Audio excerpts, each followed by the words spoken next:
வாங்க இன்றைக்கி நம்ம சூப்பரான வேர்க்கடலை மசாலா எப்படி செய்கிறதுன்னு பார்ப்போம். அதுக்கு முதல்ல நான் 250 ml கப்பால் 1 கப் வேர்க்கடலையில் நல்லா க்ளீன் பண்ணிவிட்டு அதில் முளைச்சிருக்குது தேவையில்லாதெல்லாம் எடுத்துகிட்டு க்ளீன் பண்ணி வச்சுருக்காங்க. அது ஒரு பவுலுக்கு ட்ரான்ஸ்ஃபர் பண்ணிக்கலாம்.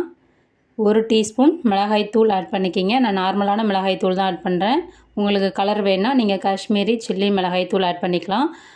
1/2 டீஸ்பூன் கரம் மசாலா, பெருங்காயத்தூள் 2லேருந்து 3 பிஞ்ச், ஒரு 5 பூண்டு பல்லை நல்லா தட்டி ஆட் பண்ணிக்கிங்க. அது கூட கருவேப்பிலை இலைகள் சிறிதளவு ஆட் பண்ணிவிட்டு அது கூட நல்லா நச்சு வச்சுருக்கிற இன்னொரு 5 பல் பூண்டை ஆட் பண்ணிவிட்டு நல்லா மிக்ஸ் பண்ணிக்கிங்க. தண்ணி எதுவும் சேர்க்காத நல்லா மிக்ஸ் பண்ணிக்கணும்.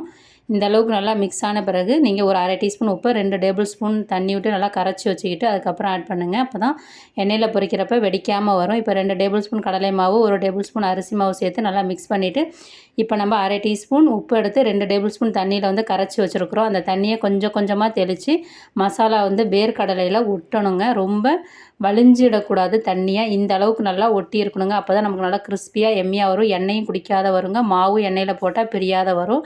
இப்போ அடுப்பு ஆன் பண்ணிவிட்டு ஒரு வானலில் பொரிக்க தேவையான அளவு எண்ணெய் வச்சுட்டு இப்போ நம்ம ரெடி பண்ணி வச்சுருக்கிற வேர்க்கடலை மசாலாவை இந்த மாதிரி ஒன்று ஒன்றா கையால் நல்லா ஸ்ப்ரெட் பண்ணிவிட்டு மிக்ஸ் பண்ணி விடுங்க. ஒரு 2லேருந்து 3 நிமிஷத்தில் நல்லா வெந்துடும். அடுப்பு லோ ஃப்ளேமில் வைங்க. கை ஃப்ளேமில் வச்சிங்கன்னா கருக வாய்ப்பு இருக்குது. இப்போ இதை ட்ரான்ஸ்ஃபர் பண்ணிக்கலாம். திரும்ப மீதி இருக்கிற வேர்க்கடலையவும் எண்ணெய் சூடான பிறகு இந்த மாதிரி கிள்ளி போட்டுட்டு அது எடுக்க போகிற பக்குவத்தில் 10 முந்திரியை ஆட் பண்ணிவிட்டு ஃபில்ட்ரு பண்ணி எடுத்தால் நமக்கு சூப்பரான சுவையான ஸ்நாக்ஸ் ரெசிபி வேர்க்கடலை மசாலா தயார்.